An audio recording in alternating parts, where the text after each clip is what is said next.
De retour sur le plateau télé de la région Occitanie au sein du salon Vivatech, nous sommes en live et presque en direct. Et pour cette nouvelle émission, on va s'intéresser aux relations entre grands groupes et start-up. On va prendre l'exemple de Royal Canin et de la société Novensat. On a avec nous les deux interlocuteurs, les deux dirigeants de ces entreprises. Loïc Moutot, bonjour. Bonjour. Vous êtes le PDG de Royal Canin. Je rappelle que le siège est à Émargues, entre Nîmes et Montpellier. Vous avez 8000 collaborateurs dans le monde, dont 1200 au siège, évidemment, dans l'Hérault. Et 5 milliards de dollars de chiffre d'affaires, c'est évidemment le volume global d'affaires de votre entreprise. Tout à fait, oui. De l'autre côté, nous avons Philippe de Ranjou. Bonjour. Bonjour. Vous êtes fondateur de la société Novensat qui a développé le produit Kermitou, jeune entreprise créée en 2017. Très exactement. Et vous êtes évidemment réunis ici puisque vous allez trouver des synergies dans le cadre du bien-être et de la santé animale. Tout d'abord, peut-être une première question pour vous, Loïc Moutot. Déjà, présence à Vivatech, c'est habituel, c'est usuel. Qu'est-ce que vous recherchez sur cet événement ? Alors c'est notre première participation. On avait prévu de venir l'année dernière effectivement en présentiel. Bon, ça avait été annulé, donc on a décidé de revenir cette année, essentiellement en digital. La raison principale, c'est que nous, on est positionné sur la nutrition santé. Donc on fait de la nutrition de précision qui permet vraiment en fait d'améliorer la santé du chat et du chien. Le problème qu'on a, c'est que en fait, ces animaux ne parlent pas, ils ne décrivent pas leur douleur, voire ils cachent leur douleur.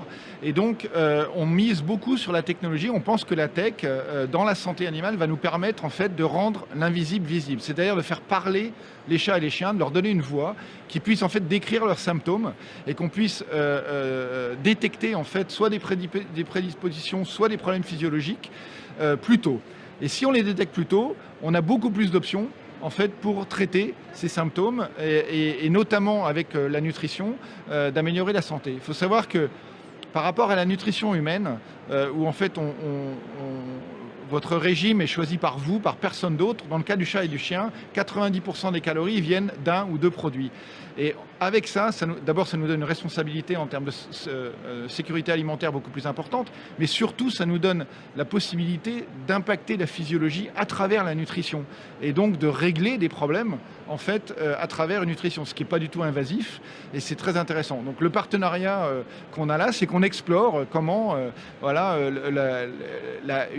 à travers une litière, une litière intelligente, on va dire, pour le chat, on peut détecter ses conditions physiologiques et comment nous, on peut, du coup, à travers les vétérinaires et les professionnels de santé animale, intervenir dans la nutrition. Alors ça, c'est pour évidemment la base du partenariat. Philippe de Ranjou, rappelez-nous un petit peu quelle est votre innovation. Évidemment, M. Moutot a parlé d'une litière connectée. Est-ce qu'on est bien dans le bon prisme ?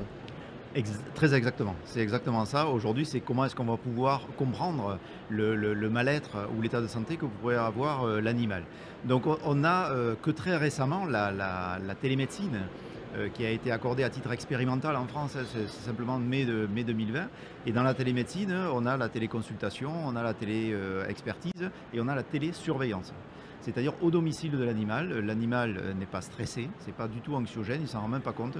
C'est une litière dans laquelle on a installé des capteurs. Donc ça, on l'a développé au départ avec des échanges qu'on a pu avoir des propriétaires, des comportementalistes, des vétérinaires, des assistantes vétérinaires et des industriels. Et donc ces capteurs vont nous renseigner sur le poids de l'animal, la fréquence de passage, la durée de passage. Ça va nous renseigner en même temps sur des bilans complets urinaires, qui vont nous renseigner sur des maladies éventuelles chroniques, comme le diabète, comme l'insuffisance rénale ou des problèmes hépatiques. Voilà ce sur quoi on a beaucoup de travaillé. technologies dans cette litière, parce que donc, il y a de l'analyse d'urine, si j'ai bien compris, également, du passage, des capteurs de pression. Oui.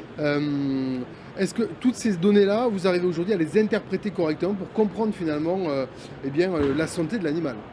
Oui, alors très tôt, en même temps qu'on a commencé à travailler sur la partie hardware, la partie méca du produit, on a signé une collaboration avec l'école vétérinaire de Toulouse, avec lesquelles on travaille à chaque étape pour systématiquement des validations sur chaque étape d'avancement. Ça nous a valu une publication à l'ACVIM aux États-Unis, donc on en est assez fiers aussi. Sur la partie, vous parliez de Vivatech, nous aussi c'est notre première présence à Vivatech et merci à Royal Canin de nous y héberger. On a pu aller au CIS l'année dernière pour aller retirer notre award en santé bien-être, donc on en est un peu fiers aussi dans les objets connectés. Donc ça veut dire que toutes ces technologies, on va simplement et à discrétion, avec son application mobile, relever les informations lorsqu'on le souhaite, mais surtout les partager avec son vétérinaire. Donc c'est des données qui sont récurrentes, mais surtout qualifiées. D'accord, donc aujourd'hui on sait à peu près, en tout cas les professionnels de santé vétérinaire savent les interpréter. Ah oui, complètement, complètement. D'accord. Justement, Loïc Moutot, donc là vous avez un exemple de partenariat avec une start-up. Qu'est-ce que vous allez pouvoir leur apporter de votre côté? Alors là, dans le cas particulier de Vivatech, nous on a décidé vraiment d'avoir ce qu'on appelle un e-booth, donc vraiment d'héberger en fait des startups axées sur la santé animale, donc Pet Health. Donc on a créé cette catégorie en fait au sein de Vivatech qui n'existait pas l'année dernière. Donc avec les organisateurs de Vivatech, on a décidé d'être vraiment les parrains du Pet Health en fait. Et on a amené des startups, alors certaines effectivement autour de nous localement, mais il y en a qui viennent d'ailleurs. Je crois qu'on a entre 9 et 12 startups qui participent. Certaines sont aux États-Unis ou ailleurs en Europe. Et on a vraiment à l'intérieur de Royal Canin en fait une équipe qui fait ce qu'on appelle du discover, donc qui va aller vraiment chercher et être à l'écoute en fait de tout ce qui se passe dans ce domaine-là et établir des contacts assez tôt pour potentiellement valider en fait qu'est-ce que ça peut nous apporter. Alors dans le cas particulier de partenariat actuel, bon, une fois que toutes les validations sont mises en place, on peut imaginer différents modèles où nous, Royal Canin, avec le réseau qu'on a et l'accès qu'on a aux vétérinaires dans le monde, on peut, en fonction du type d'utilisation qu'on peut faire, parrainer, en fait, encourager, sponsoriser comme on veut, voire distribuer quelque part la litière intelligente, on va dire, en fonction du diagnostic du besoin du vétérinaire. Donc on peut mettre notre réseau, notre accès aux professionnels de la santé animale au service de ces startups. Ce qui nous intéresse, nous, évidemment, c'est de pouvoir récupérer une qualité de diagnostic qui permet aux vétérinaires d'avoir plus d'outils pour fournir et voir aux consommateurs, enfin aux propriétaires d'animaux, de comprendre mieux et plus tôt. Et dans ce cas-là, ça nous permet à nous d'amener en fait la nutrition de précision au bon moment pour l'animal. Parce que ce qui est vraiment important pour nous, c'est que nos produits font une différence quand ils sont emmenés au bon moment de la vie et des conditions physiologiques de l'animal. Donc ça vous permet vraiment de mieux cibler votre proposition produit quelque part. Tout à fait. Et même d'innover. C'est-à-dire que si on récupère des données de plus en plus précises, nous on va être capable de faire des produits de plus en plus précis. Donc ça nous permet également d'innover dans notre propre circuit de distribution. Très bien. Alimenter, ce que vous êtes très exactement en train de dire, c'est exactement ça. Aujourd'hui, on sait faire de la médecine préventive avec ces données qui sont qualifiées. L'idée, c'est d'arriver à de la médecine prédictive. Par chaque espèce animale, chaque race, on va connaître s'il est stérilisé ou pas, si c'est un mâle, une femelle, son activité, son régime alimentaire, et arriver à faire du prédictif chez les animaux. Dernière question pour vous, messieurs. Philippe Derangeau, prochaine étape pour votre entreprise, pour la Vensat? Prochaine étape, on vient de recevoir tous nos outillages série et ça y est, on est enfin prêt à fabriquer. On attendait vraiment avec cette période qui est assez compliquée. Donc ça veut dire que Carmitou va être mis à la vente, va être proposé dans toutes les cliniques vétérinaires. Donc ça, c'est les étapes pour cet été. Là, dès le mois de juillet de cette année, et on lance une campagne de préfinancement Kickstarter au mois de septembre. Très bien, parfait. Loïc Moutot, prochaine étape également pour Royal Canin?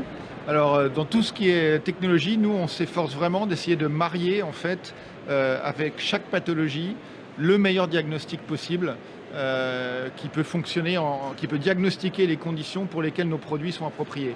Donc, on identifie, on est en processus d'identifier un outil de diagnostic à chaque fois pour permettre à la fois de proposer la bonne nutrition et ensuite de mesurer l'impact que ça peut avoir.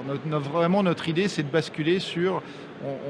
si je prends l'exemple de l'obésité, on n'essaye plus de vendre des produits à basse calorie pour les animaux qui ont du surpoids, mais comment est-ce qu'on peut éradiquer l'obésité en fournissant un diagnostic suffisamment tôt et une intervention suffisamment tôt. Donc c'est de travailler sur l'impact qu'on peut avoir sur la santé, pas uniquement sur combien de produits on vend. Donc c'est carrément une société à impact pour le bien-être animal. C'est exactement le basculement qu'on est en train de faire.